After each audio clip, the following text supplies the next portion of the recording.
এর আগের দিন তোমাদেরকে কারকের প্রথম পাঠটা পড়িয়েছিলাম। আজকে সেদিনই বলেছিলাম আর একটা ক্লাসে বাকি কারকটা আলোচনা করব। কারককে আমরা দুভাগে ভাগ করি, একটা কারক আর একটা অকারক। কারক, আগে কারকটা বলি তারপর অকারকটাতে যাব। কারক মূলত 6 প্রকার: কর্তৃকারক, কর্মকারক, করণকারক, নিমিত্তকারক, অপাদানকারক ও অধিকরণ কারক।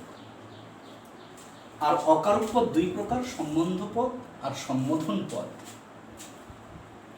কারক কারক আলোচনার সময় তোমাদেরকে যে বিষয়গুলো প্রতিটা কারকের আলোচনা করব, তার সঙ্গে সঙ্গে সেই কারকগুলোকে বিভিন্নভাবে ভাগ করে আলোচনা করব, যেভাবে তোমাদের মাধ্যমিক পরীক্ষায় আসবে।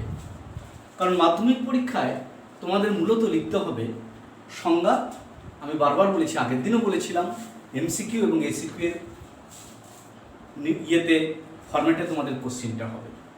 যখন এসিকিউ লিখবে তখন তোমাদেরকে সংজ্ঞা লিখে তার উদাহরণ দিতে হবে, আর এমসিকিউ তোমাদের 4টে অপশন দেওয়া থাকবে।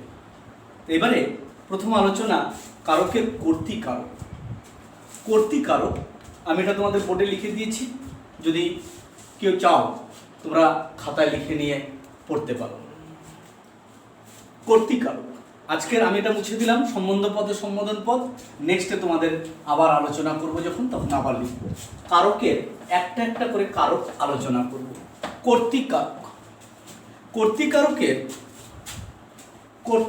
কর্তৃকারককে অনেক ভাগে ভাগ করা হয়, 16 ভাগে কর্তৃকারককে ভাগ করা যায়। আগে কর্তৃকারক কি সেটা নিয়ে তোমাদেরকে একটু বলি। কর্তৃকারক হচ্ছে কর্তা। কর্তৃ শব্দের অর্থ যে করে, মূলত বাক্যে যে ক্রিয়া সম্পন্ন করে সেই হচ্ছে কর্তৃ।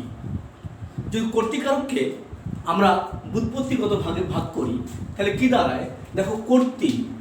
কর্তৃ শব্দটাকে আমরা যদি বিশ্লেষণ করি তাহলে কি দাঁড়ায়, ক যোগ ত্রিচ। ক হচ্ছে যে করে, অর্থাৎ কর্তা। ক্রি যোগ ত্রিচ, ক্রি ধাতু আর ত্রিচ হচ্ছে প্রত্যয়, এই মিলে হয় কর্তৃ। কর্তৃ বা কর্তা। কর্তৃ শব্দটাকে যদি আমরা ব্যুৎপত্তিগত বিশ্লেষণ করি তাহলে কি দাঁড়াচ্ছে দেখো, কর্তৃ বা কর্তা, ক্রি যোগ ত্রিচ, এটা ধাতুর চিহ্ন, ক্রি ধাতু, ত্রিচ প্রত্যয়, তাহলে হচ্ছে কর্তা, অর্থাৎ যে করে। অর্থাৎ কর্তা শব্দের অর্থ কি, যে করে। বাক্যে যে বা যিনি ক্রিয়া সম্পাদন করে সেই হচ্ছে কর্তা। বাক্যে যে বা যিনি ক্রিয়া সম্পন্ন করে সেই হচ্ছে কর্তা। তাহলে কর্তা কিভাবে খুঁজে পাবো? কর্তা খুঁজে পেতে গেলে কি হবে, তাহলে কর্তা একটা বাক্যে কর্তাকে আমরা কিভাবে খুঁজে পাবো, যে বাক্যের সমাপিকা ক্রিয়াকে কে দিয়ে প্রশ্ন করলে যে উত্তর পাওয়া যায় তাকে কর্তা বলে। বাক্যের সমাপিকা ক্রিয়াকে কে দিয়ে প্রশ্ন করলে যে উত্তর আমরা পাই তাকে কর্তা বলে। এবার তাহলে বলছি কর্তৃকারক কাকে বলে, যে নাম পদ। কর্তৃকারক এবার কাকে বলে, কর্তা বললাম, এবার কর্তৃকারক যে নামপদ ক্রিয়া সম্পন্ন করে। যে নামপদ ক্রিয়া সম্পন্ন করে তাকে কর্তৃকারক বলে। যেমন উদাহরণ দিয়ে তোমাদেরকে বলি, যেমন রাম বই পড়ে, তাহলে কি বললাম, যে নামপদ ক্রিয়া সম্পন্ন করে। এখানে ক্রিয়া কোনটা, পরে। নামপদ কোনটা, রাম, অর্থাৎ যে ক্রিয়া সম্পন্ন করে সেই হচ্ছে কর্তা, এটাকে বলা হচ্ছে কর্তা। বাক্যের সমাপিকা ক্রিয়াকে যে সম্পন্ন করে সেই হচ্ছে কর্তা। এবার এই সম্পর্কে বলি কর্তার বৈশিষ্ট্য। কর্তার বৈশিষ্ট্য, কর্তার বৈশিষ্ট্য কি? 1 নম্বর, কর্তা হচ্ছে ক্রিয়া সম্পাদক বা ক্রিয়ার চালক, 1 নম্বর। 2 নম্বর, কর্তা স্বাধীন, কর্তা স্বাধীন ও সাধারণত শূন্য বিভক্তি হয়। তার বলে কর্তা সপ্রাণ বা কর্তা নিষ্প্রাণ দুটোই হতে পারে। তাহলে কর্তার বৈশিষ্ট্য কি কি বললাম? তোমাদের পরীক্ষা আসতে পারে কর্তার বৈশিষ্ট্য লেখো, তখন কি লিখবে? যে কর্তার ক্রিয়া সম্পাদক বা ক্রিয়ার চালক, 1 নম্বর। 2 নম্বর কি বললাম? কর্তা স্বাধীন এবং সাধারণত শূন্য বিভক্তি হয়। 3 নম্বর বৈশিষ্ট্য কি বললাম? কর্তা সপ্রাণ হতে পারে, অর্থাৎ কর্তার প্রাণ থাকতেও পারে, আবার কর্তা নিষ্প্রাণও হতে পারে। যেমন নিষ্প্রাণ কর্তা কিরকম? বাসটি চলছে, কর্তার বাসটির মধ্যে প্রাণ নেই, তাহলে কর্তা নিষ্প্রাণ হলো। যেমন রাম বই পড়ে, রাম প্রাণীবাচক, অর্থাৎ প্রাণ আছে, এইরকমও হতে পারে।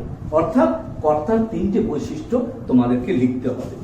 এবার কর্তার শ্রেণী বিভাগ করব। কর্তার শ্রেণী বিভাগ দেখো,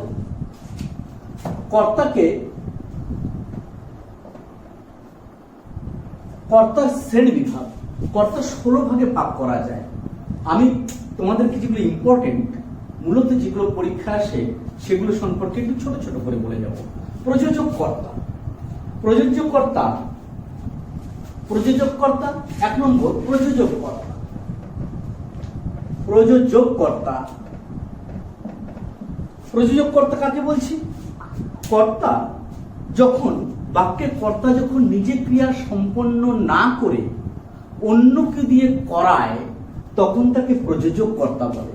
সংজ্ঞাগুলো একটু মাথায় রাখবে, যে কর্তা যখন নিজে ক্রিয়া সম্পন্ন না করে অন্যকে দিয়ে ক্রিয়া সম্পন্ন করায়, তখন তাকে প্রযোজক কর্তা বলে। যেমন কি বলবো? যেমন মা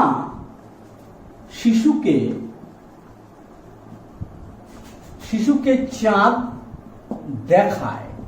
দেখো এই বাক্যটাতে প্রযোজক কর্তা কোনটা হবে? তাহলে দেখো, নিজে সম্পন্ন না করে অন্যকে দিয়ে ক্রিয়াটা সম্পন্ন করায়। এখানে মা, তাহলে প্রযোজক কর্তা, দেখো মা নিজে চাঁদ দেখছে না, শিশুকে চাঁদ দেখাচ্ছে।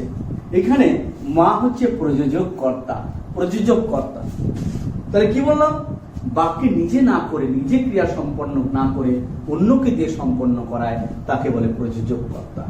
এরপরে বলি প্রযোজ্য কর্তা, যে কর্তা অন্যের, 2 নম্বর প্রযোজ্য কর্তা। প্রযোজ্য কর্তা দেখো 2 নম্বরে প্রযোজ্য কর্তা, প্রযোজ্য কর্তা, প্রযোজ্য কর্তা কাকে বলছি? যে কর্তা অন্যের পরিচালনায় ক্রিয়া সম্পন্ন করে, অর্থাৎ নিজে করে না, অন্যের পরিচালনায় সম্পন্ন করে, তাকে বলে প্রযোজ্য কর্তা। দেখো এখানে হচ্ছে শিশুকে হচ্ছে প্রযোজ্য কর্তা, মা প্রযোজক কর্তা, শিশুকে হচ্ছে প্রযোজক কর্তা, এটাকে বলা হচ্ছে প্রযোজ্য কর্তা। তাহলে দুটো সংজ্ঞা হলো, কর্তা 2 রকম হলো। আবার 3 নম্বর দেখো সমধাতুজ কর্তা।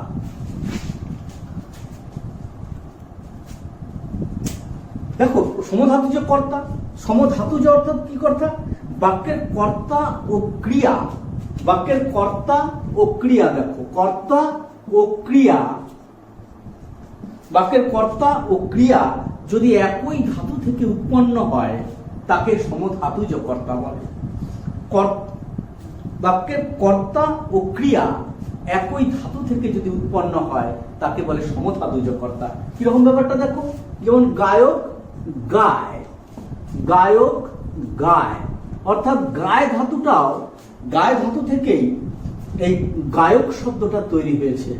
তাই ধাতু অর্থাৎ ক্রিয়াপদ এবং কর্তা একই ধাতু নিষ্পন্ন, একই ধাতু থেকে তৈরি, তাই এটাকে বলে সমধাতুজ কর্তা। 3 নম্বর হচ্ছে সমধাতুজ কর্তা। তোমরা একটু খাতায় পারলে নোট করবে, ছাত্রদেরকে বলছি, খাতায় নোট করলে এগুলো তোমাদের সুবিধা হবে। সমধাতুজ কর্তা ও ক্রিয়া যদি একই ধাতু থেকে নিষ্পন্ন হয়, তাকে বলে সমধাতুজ কর্তা। এরপর বলি ব্যতিহার কর্তা। 4 নম্বর দেখো ব্যতিহার কর্তা।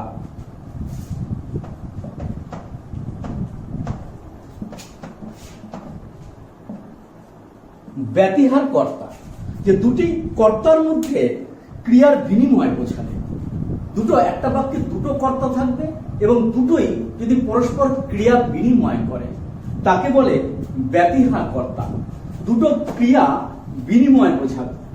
একটি বাক্যে দুটো কর্তা হবে, পরস্পর ক্রিয়াটা বিনিময় করবে, মানে যা করবে একই করবে উভয়ই। যেমন রাজায় রাজায় রাজায় রাজায় যুদ্ধ হয়। দেখো এই বাক্যটাতে দুটোই কর্তা আছে, রাজায় রাজায়। যুদ্ধ যখন হয় একা করে না, এও যুদ্ধ করলে ও করে, তাহলে সুতরাং দুটো কর্তা যখন একই ক্রিয়া সম্পন্ন করে বিনিময়ের মধ্যে তাকে বলে ব্যতিহার কর্তা। তা আমি একটা করে তোমাদের উদাহরণ দিচ্ছি, দ্রুত পড়াতে হচ্ছে সময়ের জন্য একটা করে উদাহরণ দিচ্ছি। এরপরে দেখো সহযোগী কর্তা, এটা 4 নম্বর বললাম। 5 নম্বর সহযোগী কর্তা। সহযোগী কর্তা, সহযোগী কর্তা কাকে বলছি?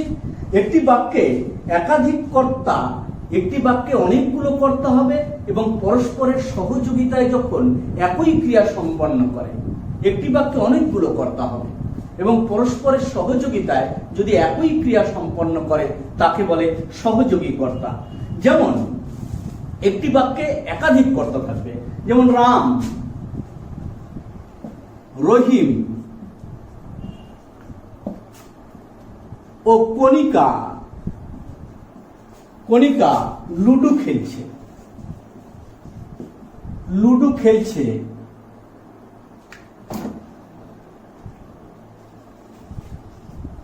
লুডো খেলছে। দেখো রাম, রহিম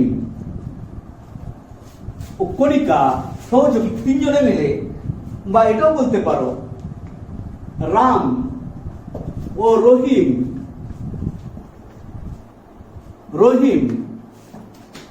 গাছ লাগাচ্ছে। দেখো এখানে দুটো কর্তা একই কাজ করছে, মিলে কাজ করছে, এটাকে বলা হচ্ছে সহযোগী কর্তা। তাহলে রাম ও রহিম গাছ লাগাচ্ছে, দুজনে মিলে একই কাজ করছে। রাম, রহিম, কণিকা লুডো খেলছে, একই কাজ তিনজনে মিলে করছে, এগুলো একই ক্রিয়া। কি বললাম? একটি বাক্যে একাধিক কর্তা পরস্পরের সহযোগিতায় যদি একই কাজ করে তাকে বলে সহযোগী কর্তা। এরপর বলি নিরপেক্ষ কর্তা।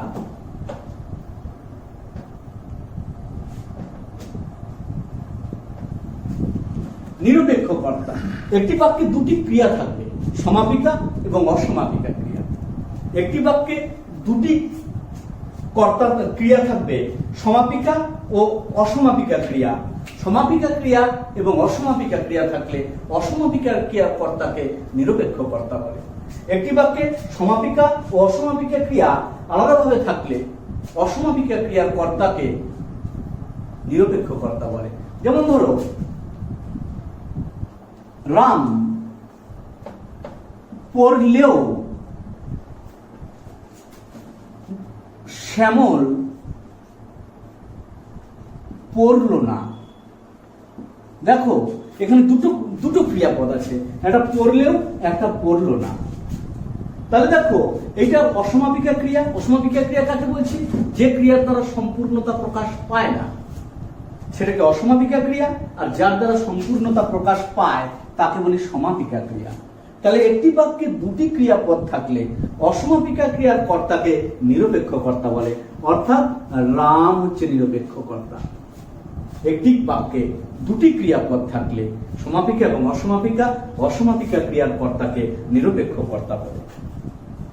এবার বলি উহ্য কর্তা। নেক্সট উহ্য কর্তা। উহ্য কর্তা, উহ্য কর্তা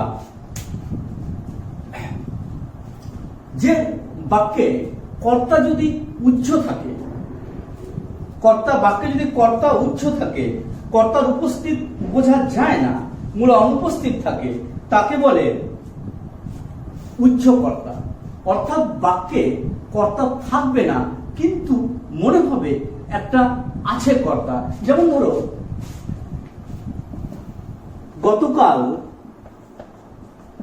গতকাল কলকাতা গিয়েছিলাম।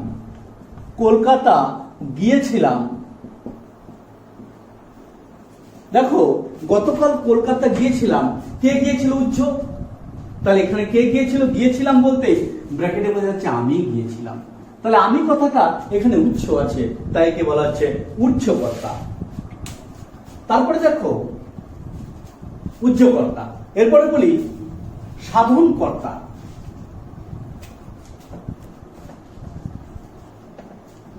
সাধনকর্তা, এখানে দেখো কর্তার ক্রিয়া সম্পাদন উপায়টি, এই ক্রিয়ার উপকরণটি যদি কর্তা হিসেবে ব্যবহার করা হয়, ক্রিয়ার উপকরণটা যেটা দিয়ে ক্রিয়া সম্পন্ন হচ্ছে সেই সরাসরি যদি কর্তা হিসেবে দেখা যায়, তাহলে সেটাকে বলে সাধনকর্তা। যেমন কলম লেখে, দেখো লেখার কাজটা ক্রিয়া, এটাকে সম্পাদন করছে কে? কলমটা। তাহলে এখানে কলমটা হচ্ছে সাধনকর্তা। কিংবা ধরো করাত কাঠ চেরে, তাহলে দেখো করাত এখানে নিজেই কর্তা। অর্থাৎ কর্তার ক্রিয়া সম্পাদনের উপায়টি কর্তা হয়। এই কলম সরাসরি এটা উপায়, সেই উপায়টাই ক্রিয়াটা সম্পন্ন করছে, একে বলা হচ্ছে সাধনকর্তা। এরপরে বলি অনুক্তকর্তা। লাস্ট কর্তার মধ্যে অনুক্তকর্তা।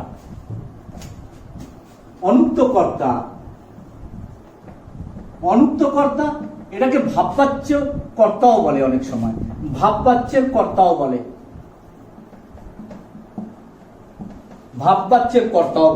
অনুক্তকর্তা কর্ম ও ভাববাচ্যের কর্তাকে অনুক্তকর্তা বলে। অর্থাৎ কর্মবাচ্য এবং ভাববাচ্যে র বা এর বিভক্তিযুক্ত হয় কর্তা। যেমন আমার পড়া হয়নি, আমার পড়া হয়েছে, তাহলে আমিটা আমার হয়ে গেল ভাববাচ্যে। আমি পড়েছি, তাহলে আমার পড়া হয়েছে, এটা অনুক্তকর্তা। আমারটা সরাসরি ভাববাচ্যের কর্তা। আর কর্মবাচ্যের কর্তাও কি একই জিনিস? কর্মবাচ্যের কি? আমার দ্বারা পড়া হয়েছে। এই যে ভাববাচ্যের কর্তা এটা, আর এটা কর্মবাচ্যের কর্তা, এই উভয় কর্তাই হচ্ছে অনুক্তকর্তা। অর্থাৎ র বা এর বিভক্তিযুক্ত কর্তাই হচ্ছে অনুক্তকর্তা। এটা হলো কর্তার এই কটা শ্রেণী বিভাগ আমি করলাম। এবার কর্মকারক। কর্তৃকারকটা শেষ হলো, তোমরা একটু খাতায় নোট করে পড়বে, তাহলে সুবিধা হবে। একটু দরকার হলে তোমরা ভালো করে ভিডিওটা ফলো করে দেখবে। এবার কর্মকারক। নেক্সট 2 নম্বর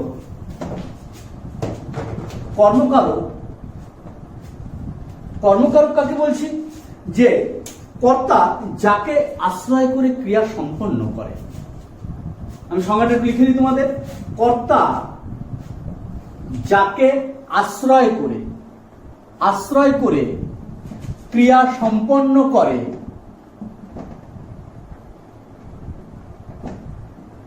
তাকে কর্মকারক বলে। অর্থাৎ আমি বই পড়ি, তাহলে আমি কর্তা। পরিক্রিয়া কাকে আশ্রয় করে করছি? না, বইটাকে। এই বইটাই হচ্ছে কর্মকারক। এই বইটাকে কর্মকারক বলে। তাহলে কর্মকারক চেনার উপায় কি করে? কর্মকারক আমরা কিভাবে চিনব? কর্মকারক চেনার উপায় হচ্ছে বাক্যের ক্রিয়াপদকে কি বা কাকে দিয়ে প্রশ্ন করলে কর্মকারক পাওয়া যায়। কাকে দিয়ে প্রশ্ন করলে আমি পড়ে আসছি, দেখো আমি কি পড়ি? বই। উত্তরটা পেয়ে গেছো, তাহলে এটা হচ্ছে কর্মকারক। তাহলে ওই বিভক্তি আগের দিন তোমাদেরকে পড়িয়েছিলাম, তাহলে কি বলবো?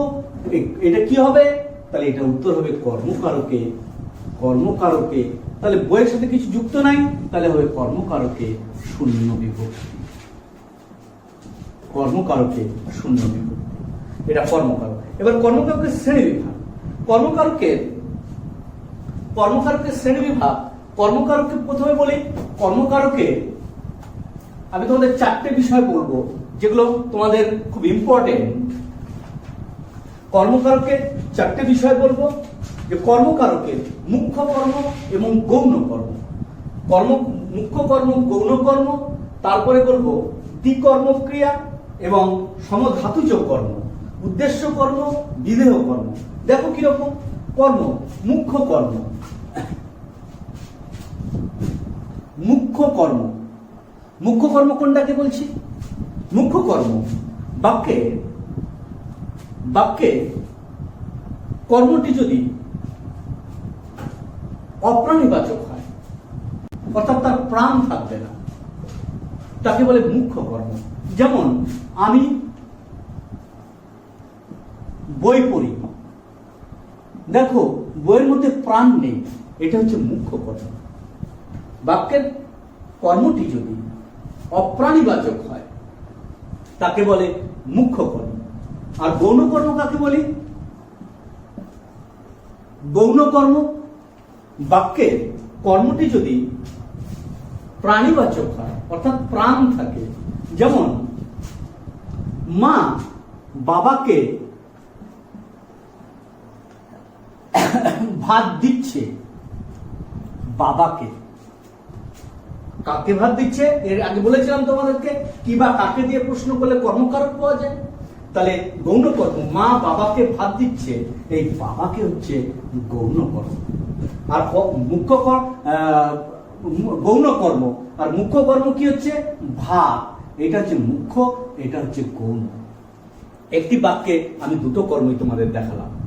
তাহলে মুখ্য কর্ম যেটার প্রাণ নেই, অপ্রাণীবাচক, আর যেটার প্রাণ আছে তাকে বলছে গৌণ কর্ম। এবার দ্বিকর্ম ক্রিয়া, এই সূত্রেই বলি, এখানেই দ্বিকর্ম ক্রিয়া,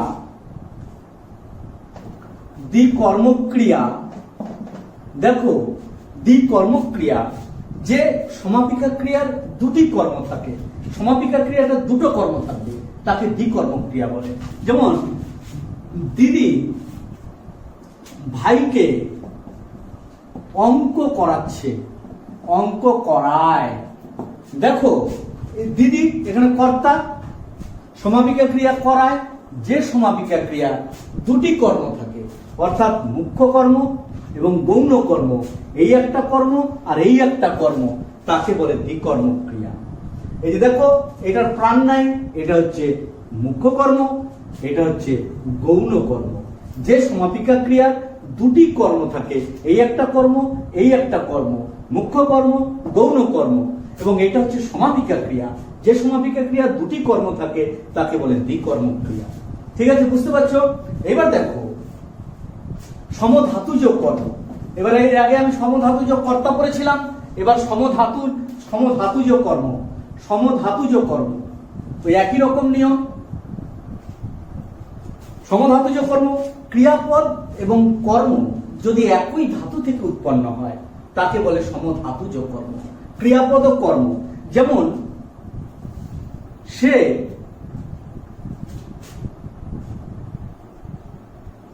কি মারলো, দেখো সে কি মারলো, দেখো সেখানে, কিংবা সে কি গান গাইলো, মারলো ক্রিয়াপদ, আর কর্মটা দেখো মার, এই মার থেকেই এটা হয়েছে, মারলো ক্রিয়াপদ থেকেই মার কর্মটা তৈরি হয়েছে। অর্থাৎ ধাতুটা এবং কর্মটা একই, দুটো একই, এই ধাতু থেকেই কর্মটা তৈরি হলে তাকে বলে সমধাতুজ কর্ম। এবার বলি উচ্চ কর্ম, যে ক্রিয়ার উচ্চ কর্ম, যে ক্রিয়ার কর্ম উচ্চ থাকে, অর্থাৎ কর্ম থাকে না, যে ক্রিয়ার কর্ম উচ্চ থাকে তাকে বলে উচ্চতম। যেমন আমি পড়ি, এখানে কি, এখানে দেখো কিছু নেই, কর্মটা নাই, অনুপস্থিত। এখানে বলেছিলাম বই পড়ি, বইটা অনুপস্থিত, অর্থাৎ বইটা উচ্চ, তাই কে বলে উচ্চ কর্ম। এবার উদ্দেশ্য কর্ম, আর একটা আছে উদ্দেশ্য আর বিধেয়। উদ্দেশ্য কর্ম দেখো, এটা তোমাদের খুব ইম্পর্টেন্ট।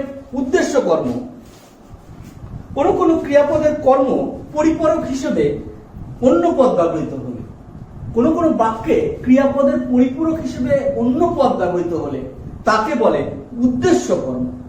কোন বাক্যে ক্রিয়া পরিপূরক হিসেবে ব্যবহৃত হবে, একটা যেমন তিলকে তাল করেছে, সে কর্তা, সে তিলকে তাল করেছে, এই তিলকের পরিবর্তে আমি তালটা ব্যবহার করেছি, এই তিলকেটা হচ্ছে উদ্দেশ্য কর্ম। এটার পরিপূরক হিসেবে তালটাকে ব্যবহার করা হয়েছে, এই তালটা, এই তিলকে হচ্ছে উদ্দেশ্য কর্ম। আর তালটা যে পরিপূরক হিসেবে ব্যবহৃত হয় তাকে বলে এটা হচ্ছে বিধেয় কর্ম। একবারে বলে দিলাম, বিধেয় কর্ম। এই তালটা হচ্ছে বিধেয় কর্ম আর তিলকে হচ্ছে উদ্দেশ্য কর্ম। এটা হচ্ছে উদ্দেশ্য কর্ম আর এটা হচ্ছে বিধেয় কর্ম।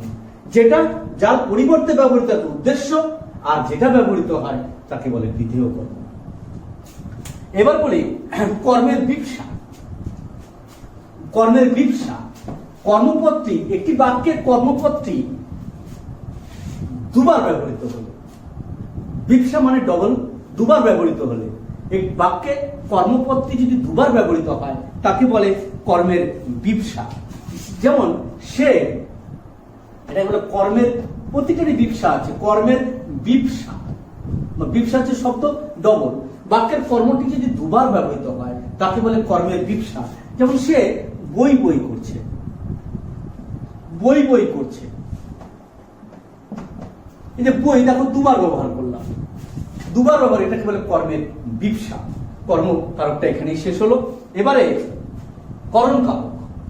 করণ কারক নেক্সট, একটু দ্রুত পড়াচ্ছি তোমাদের জন্য, সময়ের সংকীর্ণতা, তাই দ্রুত পড়াতে হচ্ছে। এবার করণ কারক।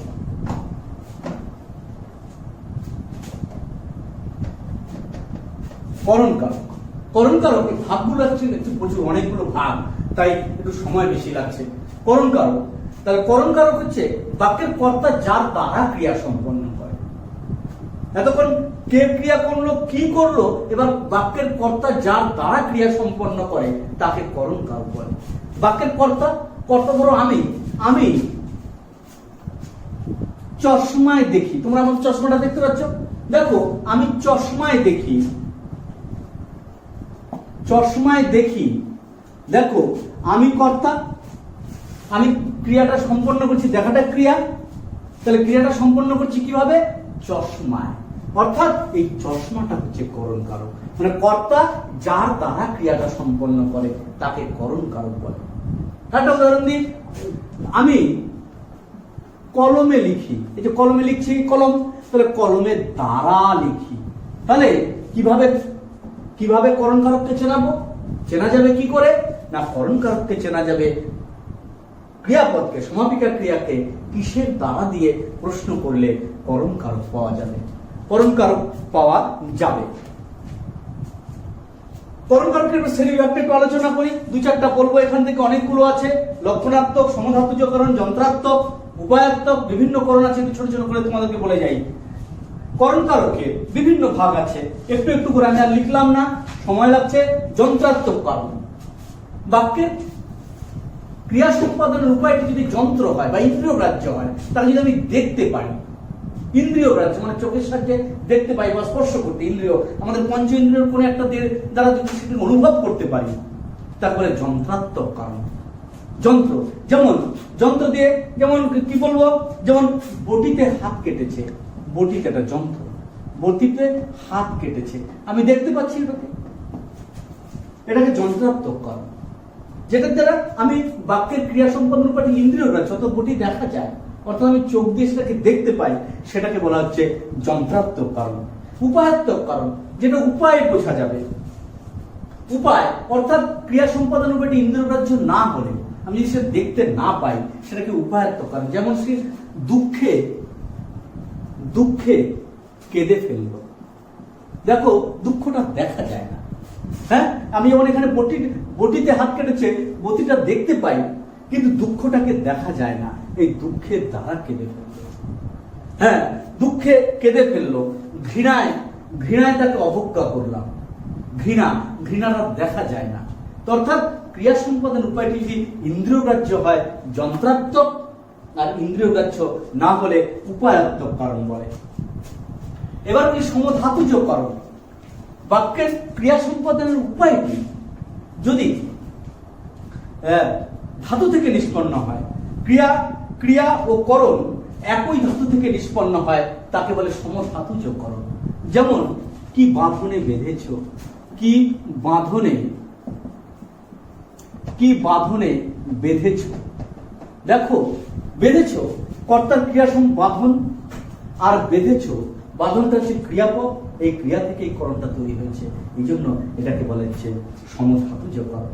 অর্থাৎ বাক্যের ক্রিয়ার করণ এবং ক্রিয়া এবং করণ একই ধাতু থেকে নিষ্পন্ন হয়েছে, তাই এটাকে বলে সমধাতুজ করণ। তারপরে আরেকটু বলি তোমাদেরকে, এটা লক্ষণাত্মক করণ, চিহ্ন যে লক্ষণ বোঝাবে। ক্রিয়া সম্পাদন উপায়টি যদি লক্ষণ বোঝায়, কোনো কিছু চিহ্ন বোঝায়, যেটা দেখে বোঝা যায়। যেমন ধরো টিকিতে গোসাই চিনি,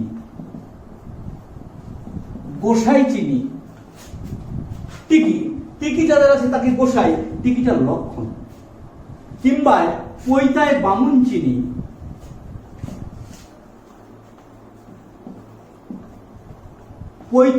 পৈতা দেখলে আমি তাহলে বামুন চিনি, তাহলে এগুলো হচ্ছে লক্ষণ, এগুলো হচ্ছে লক্ষণাত্মক কারণ। এটাকে বলা হচ্ছে লক্ষণাত্মক কারণ। কোন লক্ষণ চিহ্ন দিয়ে বোঝা যাচ্ছে করণটাকে। অর্থাৎ ক্রিয়া সম্পাদন উপায়টি যদি কোনো লক্ষণ বা চিহ্ন দ্বারা প্রকাশ পায়, তাকে লক্ষণাত্মক করণ বলে।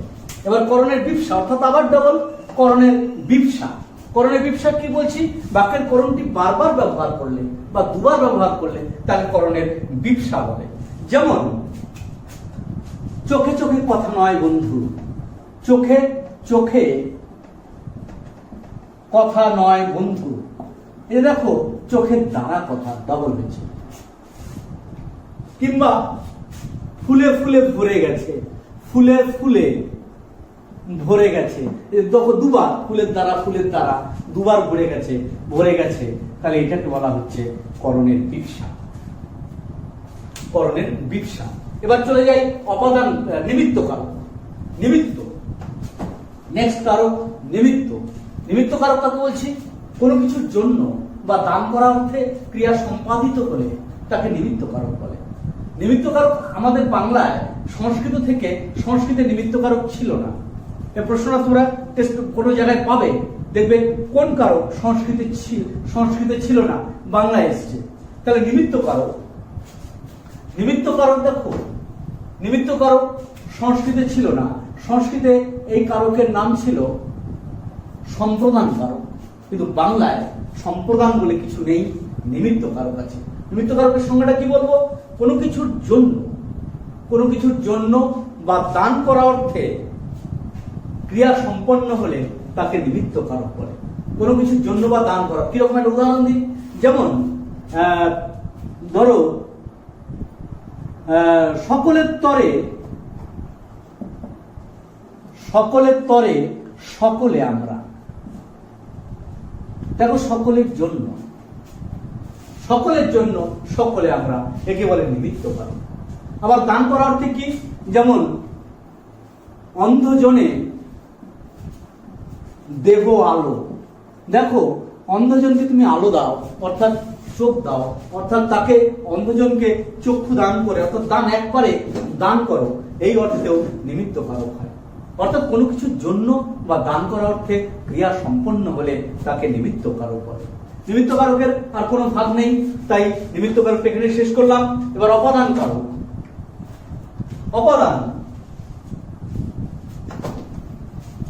অপাদান অধিকরণ আমরা কাছাকাছি চলে এসেছি। অপাদান কারক। অপাদান শব্দটার অর্থ হচ্ছে কোন জায়গা থেকে বিচ্যুত, বিস্তৃষ্ট। ক্রিয়াটি যদি কোন নির্দিষ্ট স্থান, কাল, পাত্র থেকে বিচ্যুত, বিশ্লিষ্ট হয়ে ক্রিয়া সম্পাদিত হয়, তাকে বলে অপাদান কারক। কোন নির্দিষ্ট স্থান, কাল, পাত্র থেকে বিচ্যুত বা বিশ্লিষ্ট হয়ে, বিশ্লিষ্ট কি মানে পরিবর্তন হয়ে, অর্থাৎ সে পুনরাবস্থায় যেতে পারবে না, পুরো আগের অবস্থায়। বিচ্যুত বা বিশ্লিষ্ট কোন স্থান, কাল, পাত্র থেকে, কোন স্থান থেকে, যেমন কি বলবো, স্থান থেকে, ছাদ থেকে জল, কিংবা ধরো মেঘে বৃষ্টি হয়, মেঘে বৃষ্টি হয়। দেখো এখান থেকে বিচ্যুত হচ্ছে, মেঘ থেকে বৃষ্টি হয়, স্থান থেকে বিচ্যুত হচ্ছে। বিশ্লিষ্ট কি হচ্ছে? দুধের দই হয়, দুধের দই হয়, বিশ্লিষ্ট হয়। দেখো এটা বিচ্যুত, এটা বিশ্লিষ্ট। কোন নির্দিষ্ট জায়গা থেকে বিচ্যুত বা বিশ্লিষ্ট হয়ে যদি ক্রিয়াটা সম্পাদিত হয় তাকে বলে অপাদান কারক। অপাদান কারকে কতগুলো ভাগ করি, যেমন আধার অপাদান। নির্দিষ্ট অপাদান যদি নির্দিষ্ট জায়গা থেকে বা আধার থেকে বিচ্যুতি বোঝায়, আধার থেকে বিচ্যুতি বোঝায়, তাকে আধার অপাদান বলে। যেমন ধরো একটা জায়গা থেকে বিচ্যুতি হচ্ছে, যেমন কলকাতা থেকে ফিরলাম। দেখো কলকাতা থেকে ফিরলাম, এটাকে বলে আধার উপাদান। একটা জায়গা থেকে আমি ফিরলাম, অর্থাৎ কোন স্থান থেকে আমার বিচ্যুতি বোঝায়, তাকে বলে আধার উপাদান। কলকাতা থেকে আমি ফিরলাম মানে জায়গা থেকে আমি আসলাম, এখান থেকে, এটা হচ্ছে অপাদান কারক। তারপরে হচ্ছে দূরত্ববাচক উপাদান। এটা আধার উপাদান, দূরত্ববাচক উপাদান। যেমন দূরত্ববাচক, একটা স্থান থেকে যে অপাদান কারক দূরত্ব নির্দেশ করে তাকে দূরত্ববাচক উপাদান বলে। যেমন ধরো রাধিকাপুর থেকে কলকাতা 400 কিমি। ধরো তাহলে রাধিকাপুর থেকে কলকাতা 400 কিমি, রাধিকাপুর থেকে তাহলে একটা জায়গা থেকে আরেকটা দূরত্ব বোঝাচ্ছে, এটা বলে দূরত্ববাচক অবদান। তারপর বলছে কালবাচক অবদান। যে অবদান কারক কোন কাল বা সময় বোঝায়, যে অবদান কারক কোন কাল বা সময় বোঝায়। যেমন সকাল থেকে বৃষ্টি পড়ছে, সকাল থেকে বৃষ্টি পড়ছে, এটাকে বলা হচ্ছে কালবাচক উপাদান। তারপর যে অবস্থানবাচক উপাদান, কোন নির্দিষ্ট স্থান থেকে, অবস্থান থেকে যদি ক্রিয়াটা সম্পাদিত হয়, নির্দেশিত হয়, তাকে বলে অবস্থানবাচক উপাদান। যেমন ছাদ থেকে জল পড়ছে, এটা হচ্ছে অবস্থানবাচক উপাদান। আর হচ্ছে আরেকটা লাস্ট তারতম্যবাচক উপাদান। দুজনের মধ্যে যদি তারতম্য বোঝায়, দুজনের মধ্যে, এটা কি বললাম, এটাকে বললাম অবস্থানবাচক উপাদান। এবার হচ্ছে লাস্ট তারতম্যবাচক উপাদান। তারতম্যবাচক উপাদান কাকে বলছি? যে উপাদান কারক কোন দুটোর মধ্যে তারতম্য বা তুলনা করা হয়। যেমন রামের চেয়ে শ্যাম বড়, তাহলে শ্যাম বড়। দেখো রাম এবং শ্যামের মধ্যে তারতম্য বা তুলনা তৈরি করা হচ্ছে, এটাকে বলছে তারতম্যবাচক উপাদান। এই কটাই অপাদান কারক তোমাদের, একটু তোমরা ভালো করে একটু দেখবে। লাস্ট অধিকরণ কারক। অধিকরণ দেখো, অধিকরণ ক্রিয়ার আধারকে অধিকরণ বলে। আধার মানে জায়গা, পাত্র, অর্থাৎ কি নির্দিষ্ট স্থান, কাল, পাত্রে যদি ক্রিয়াটা সম্পাদিত হয় তাকে বলে অধিকরণ কারক। নির্দিষ্ট স্থান, কাল, পাত্রে, অর্থাৎ সংজ্ঞার মধ্যেই বুঝতে পারছো, একটা জায়গা বোঝাবে, স্থান হবে, কাল অর্থাৎ সময় বোঝাবে, এবং পাত্র বলে নির্দিষ্ট স্থানে বোঝাবে, পাত্রে বোঝাবে। তাহলে স্থান, কাল, পাত্রে যদি ক্রিয়াটা সম্পাদিত হয় তাকে বলে অধিকরণ কারক। অধিকরণ শব্দের অর্থই ক্রিয়ার আধার। তাহলে যেমন একটা উদাহরণ দিই অধিকরণের, যেমন বনে থাকে বাঘ, পুরনো বনে থাকে বাঘ। দেখো এই বনে বাঘ কোথায় থাকে না বনে, এই বনেটা হচ্ছে, এটাই হচ্ছে অধিকরণ। আমি অধিকরণের ভাগগুলো তোমাদের লিখে দিয়েছি, দেখো 5 ভাগে ভাগ করব।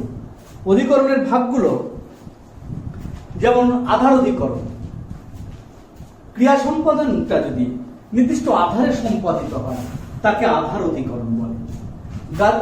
আধার মানে জায়গায় যদি ক্রিয়া সম্পাদিত হয়, আধার হচ্ছে নির্দিষ্ট জায়গায় ক্রিয়া সম্পাদন নির্দিষ্ট আধারে সম্পাদিত হয় তাকে আধার অধিকরণ বলে। যেমন গাছে ফুল হয়, দেখো গাছে নির্দিষ্ট আধারে, এটাকে বলা হচ্ছে আধার অধিকরণ। তারপর কালাধিকরণ, সময় বোঝাবে, নির্দিষ্ট সময়, স্থান, একটা কাল। যেমন বিকেলে পড়তে বসবো, দেখো বিকেলে পড়তে বসবো, সময় বোঝাচ্ছে, কাল বোঝাচ্ছে। তারপর দেখো এটা আধার, জায়গা, কালাধিকরণ, সময়, আর বিষয় অধিকরণ, একটা বিষয় বোঝাবে। সে গানে দক্ষ, অর্থাৎ নির্দিষ্ট বিষয়ে সে পারদর্শী, অর্থাৎ বিষয়টাকে বোঝাচ্ছে, এটা হচ্ছে বিষয়াধিকরণ। আর একটা হচ্ছে ভাবাধিকরণ, ভাব অর্থাৎ দুঃখে, সে দুঃখে বা কিংবা সে চিন্তায় মগ্ন, এটা লেখো, সে চিন্তায় মগ্ন, একটা ভাবে, সে চিন্তায় মগ্ন, এইটাকে বলা হচ্ছে তোমার ভাবাধিকরণ। আর হচ্ছে অধিক অধিক ভাব, একটা ভাব, চিন্তা, বিষয়ের উপর সে মগ্ন, অর্থাৎ ক্রিয়াটা সম্পন্ন হচ্ছে একটা বিষয়ের উপর, একটা ভাবের উপর, হচ্ছে ভাবাধিকরণ। সে বিষয়াধিকরণ, একটা গানে দক্ষ। কালাধিকরণ, সে বিকেল, সময়। আধারাধিকরণ, বিষয়। আর এখানে অধিকরণের বিপসা, অধিকরণটা যখন ডাবল বোঝাবে, বিপসা অর্থাৎ ডাবল, অর্থাৎ কিভাবে, যেমন দুবার বোঝাবে, সে বাড়ি বাড়ি যাচ্ছে, বাড়ি বাড়ি যাচ্ছে। হ্যাঁ, সে, আমরা বলি এখন করোনার সময়, সে করোনার প্রচারে বাড়ি বাড়ি যাচ্ছে, অর্থাৎ বাড়ি বাড়ি, স্থানে স্থানে, অধিকরণটাকে দুবার বোঝাচ্ছে, এটাকে বলে অধিকরণের বিপসা। এই কটা হচ্ছে আমাদের কারক। এবার অকারক পদটা তোমাদের ছোট্ট করে আলোচনা করে দিই। অকারক পদ, অকারক পদ, কারকটা সময় শেষ হয়ে গেল। এবার অকারক পদটা ছোট্ট করে একটু আলোচনা করবো, শুধু সংজ্ঞা দুটো একটু আলোচনা করলে আমরা কারকটা শেষ করতে পারবো। কারক, অকারক পদ, এটা আমি লিখেছিলাম, আবার পুনরায় লিখছি। অকারক একটা সম্বন্ধ পদ, সম্বন্ধ পদ, আর একটা সম্বোধন পদ, সম্বোধন পদ। সম্বন্ধ পদ আর সম্বোধন পদ, এই দুই প্রকার। সম্বন্ধ পদ কাকে বলে? এগুলো কারক নয় কেন, অকারক পদ কেন বলছি একটু বলে রাখি তোমাদের। কারক অর্থাৎ ক্রিয়াপদের সঙ্গে সম্পর্ক থাকে, এই জন্য সেগুলো কারক।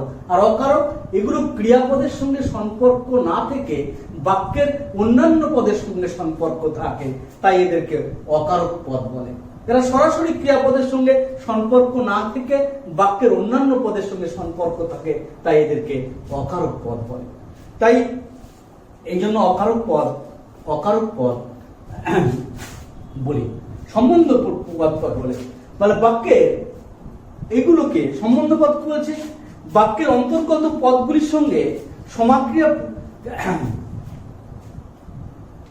বাক্যের সমাপিকা ক্রিয়ার সঙ্গে সম্পর্ক না থেকে বাক্যের বিশেষ্য বা সর্বনাম পদের সঙ্গে যা সম্পর্ক থাকে তাকে বলে সম্বন্ধ পদ। ক্রিয়াপদের সঙ্গে সম্পর্ক না থেকে অন্যান্য, মানে অর্থাৎ বিশেষ্য বা সর্বনাম পদের সঙ্গে যেগুলো সম্পর্ক থাকে তাদেরকে বলা হচ্ছে সম্বন্ধ পদ। একটা উদাহরণ দিলে পরিষ্কার হবে। যেমন ধরো দূর থেকে রাজার বাড়ি দেখি, রাজার বাড়ি দেখি, দেখো দেখাটা ক্রিয়াপদ, এর সঙ্গে দেখো রাজার সম্পর্ক নেই। এই যে রাজার সাথে কার সম্পর্ক, এই যে বাড়ি, বিশেষ্য পদের সম্পর্ক আছে।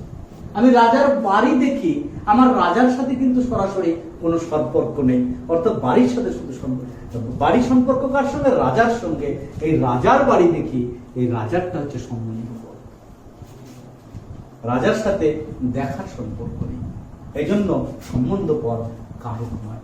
তাই বলছি কি, যে বাক্যে সমাপিকা ক্রিয়ার সম্পর্কে সম্পর্ক না থেকে বিশেষ্য ও সর্বনাম পদের সঙ্গে সম্পর্ক থাকে তাকে বলে সম্বন্ধ পদ। এই যে দূর থেকে রাজার বাড়ি দেখি, এই দেখার সাথে রাজার সম্পর্ক নেই, রাজার সাথে সম্পর্ক কার আছে, বাড়ি। এই যে এটাকে বলা হচ্ছে তোমার সম্বন্ধ। আরেকটা বিষয় বলে রাখি এই সূত্রে, সম্বন্ধ পদ র বা এর বিভক্তিযুক্ত পদকেও সম্বন্ধ পদ বলে। সম্বন্ধ পদ র বা, যেমন ধরো সৌরভের জামা সচিন পরেছে। তোমরা ক্রিকেট খেলা দেখো, সচিন পরেছে, দেখো সৌরভের জামা সচিন পরেছে, দেখো সচিনের সম্পর্ক জামাটার সঙ্গে, পরার সম্পর্ক জামার সঙ্গে, কিন্তু সৌরভের সঙ্গে সম্পর্ক নাই, তাই সৌরভেরটা হচ্ছে সম্বন্ধ পদ। ঠিক আছে, এবার দেখো সম্বোধন পদ। সম্বোধন পদ বাক্যে যে পদের সাহায্যে কাউকে ডাকা বা আহ্বান করা বোঝায়, বাক্যে যে পদের সাহায্যে কাউকে ডাকা বা আহ্বান করা বোঝায় তাকে বলে সম্বোধন পদ। যেমন বাবা তোমাকে ডাকছে, এই বাবা বলে সম্বোধন করা, এটাকে বলছে সম্বোধন। কাউকে ডাকা বা আহ্বান করলে এটাকে বলা হচ্ছে সম্বোধন পদ।